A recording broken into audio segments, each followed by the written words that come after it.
Hello and welcome to another episode of the AstraZeneca Women in Tech series. I'm your host, Ben Bentham, and today I'm joined by Kay Chan from our R&D IT team based in Cambridge, UK. Kay, a big welcome to you. How are you? All good. Thank you, Ben. Thanks for inviting me on this. Excellent. Well, thank you for joining me today. So maybe to start, could you share a bit about what you do in your role here and about the team that you work in? Yep. So in terms of what I do, I'm a program lead for large programs in the clinical development space. And my team is responsible for delivering out solutions to the clinical development and operations function. And that could be really looking at transformational solutions that has significant business value, driving out, for example, how do we deliver out solutions that will make it easier for the patients when it's, and also how do we reduce the time that it takes for us to develop our drugs to market so that it reaches our patients sooner. And we're talking about life-saving drugs, so it's actually supporting the end-to-end process of speeding that up. Yeah. Fantastic. So I'm going to jump straight to it. You're very successful project program manager director. Mm-hmm. What did you actually want to be when you were growing up, though? Did you have visions of being where you are now, or is it completely different? I would say it's completely different. I wouldn't have ever dreamed about being in IT when I was younger. I think I wanted to be a fashion designer. Okay. That's how far it was.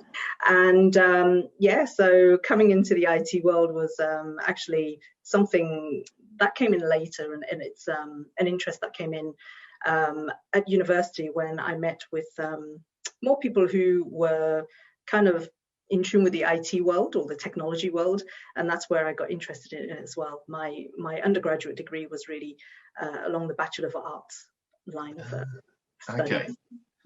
And what were your kind of first few roles within technology? So I started my role as in IT support within Oracle. So that was some time ago, actually. It was first line support. And then my first pharmaceutical role, I again started in more first line support roles. And then there was an internal space open that was looking for a junior project manager within the research and development space. So that's actually where I started my project management career. Brilliant. So what skills do you need to be a good project manager or program manager? And is there a difference between having the skills you need to be a project manager and a program manager? Because sometimes they're kind of interchangeable. I think the core skills are the same in terms of being able to. I guess as a project manager, the core thing is your organizational skills and interpersonal skills, because there's a lot of things or from a project manager perspective, you are leading the team in a way, so people look at you for direction. So it's very much being very organized yourself, being very structured. But I would also say you would also need a good level of being resourceful, because actually you have a good plan, but then we all know that plans don't always follow. So there is a need to be quite resourceful and pragmatic and change direction if you need to within the scope of what you're allowed to do. And but from a program perspective, I would just say it's just larger scale. The risks are potentially higher when you get to managing large programs. The things that I'm managing is actually quite strategic to the company, so the stakes are just higher, the risks are higher, but also the benefits are higher. So the rewards are great. The only thing I would say is perhaps not to be scared to make decisions as well is something that certainly from a larger program perspective, people will be looking for you to do. So it's really making informed decisions and being able to lead people or influence people to come with you on that journey as well once you've made that decision. Great. And is there a good entry route or path into project or program management, or is it a case of anyone? It doesn't matter which area you go into to IT, whether it's IT support or more kind of coding. Can you still get into those project program roles from any area of IT? Yeah, I would say so. I think it's pretty open. I think you have to have an interest in wanting to manage programs and or projects to a certain extent, because on a day-to-day basis, it really is trying to help teams remove blockers. So a lot of times you have to be quite resilient in terms of being able to, kind of look at problems, problem solve, and then lead a team also in terms of trying to either resolve a problem or move in a certain direction. So you've got to have an interest in wanting to plan, wanting to to a certain extent to lead people as well. And I think communication skills is probably quite high in terms of your previous question in terms of skill sets. Great. So what advice could you give to other women that maybe at the start of their journey, whether that's at university or looking to get into an apprenticeship, but right at the start of their tech career, what kind of advice would you give? I would say keep an open mind in terms of what there is that could be done within the tech world, because I think just from talking to some kind of younger women out there who are still at school or still at college, I think they probably have a less understanding of what is in the IT world, and the roles are very, very diverse. So it's just to keep an open mind in terms of, if you like technology, you can go down the technology route, but actually there is no reason why you can't change if you have an aptitude and an interest in the technology world. Perfect. So I often find that people that are very successful, and I'm counting you as one, Kay, they often have role models that they kind of look up to and aspire to, and they kind of push them, even if they don't have their role models are kind of close to them. There might be famous people or people that in a different country, but do you have any role models, and I guess if so, who are they and why? So I wouldn't say I have a role model per se, but I do always remember somebody that I used to work with. He and actually has shaped in terms of the way I like to be as a leader as well, or as a person.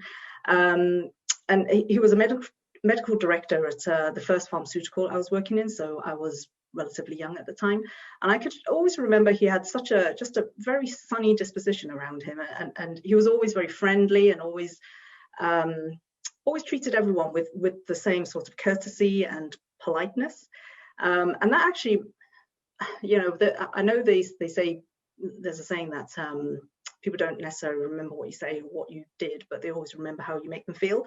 So I really think that is true in that sense, because he always made us feel valued.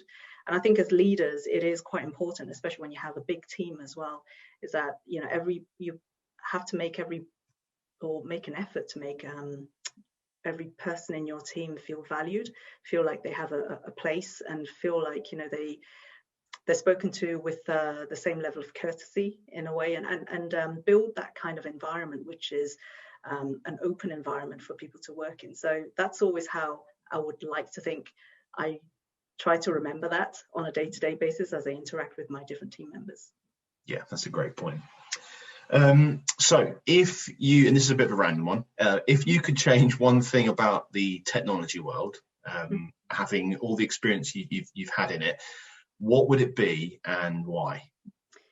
I think it would be to do with making it more accessible to people. I know people that I talk to, they don't generally, or they're slightly scared in terms of when we talk about technology, I would say. So I'm talking about not people I work with, but people outside. So I think it's about making it more accessible. We use a lot of buzzwords in technology. We use a lot of acronyms, and I think there is a place for it. But when we try and reach out to the outside world, or try to encourage people into the technology world, there's probably more to do. And even myself, I have to be more aware that the language that I use, or how I communicate about technology, needs to be a bit more accessible, I think, to make it more attractive for people. And they're not scared of it when we talk about it, because they don't have a clue what we're talking about. That kind of. Yeah, definitely. And I've spent 10 years in technology recruitment, and there's still plenty of acronyms that I rack my head around. Yeah. I'm not quite sure. So I think it's a really good point. Yeah, and I think it could be quite intimidating for people and put people off to approach it. So I think there's something there to be done. Yeah. Okay. On to my last question, actually, and this all centres around the whole purpose of this series is to really encourage and support greater female representation within tech. Kate, is there anything else that you feel that we could be doing as a society to really improve this? Yeah, so I was thinking about this, and I actually did reach out to some, as I said, girls at school that I know, and they're at college, and asked them would they ever consider a role in tech, and their response was actually quite eye-opening, because in fact their perception of what technology is just what they kind of come across at school, and a lot of times the lessons are really based on coding or and they think the only thing they've come across is perhaps technical support. And there may be women who want to have a career in that space, but actually they're not aware of the very diverse kind of opportunities there are within the tech world. If you have an aptitude to technology and you have an interest in it, but you don't necessarily want to get hands-on in it, there is actually a real big scale of roles that there could be. I can think of project management, business analysis, user journey experience, quality management. They're all roles within technology that doesn't actually have hands-on IT or technology kind of activities on a day-to-day basis. So I think it's really getting potentially into schools, into colleges, and actually advertising what roles there are within the technology world. And it's not just about coding, it's not just about technical support, I would say. Yeah, I think that's a fantastic point. I completely agree. I remember when I was back at school and many years ago, and I know things have probably changed a lot, but there is still that narrative of technology being defined by almost IT support and helping people with computers and then coders. There are so many different other roles that are not necessarily that technical, but still work within IT that are so crucial to, I guess, the overall technology landscape. So absolutely, a really good point there. And ultimately that brings us to the end of the episode. So Kate, it feels like it's been really short, but I really do appreciate you coming on and being a guest and giving your views on everything. So it's been brilliant to have you. No, thank you, Ben. Thanks. Great. And to the viewers, thanks for watching again. If you've enjoyed the session, please give us a like and share.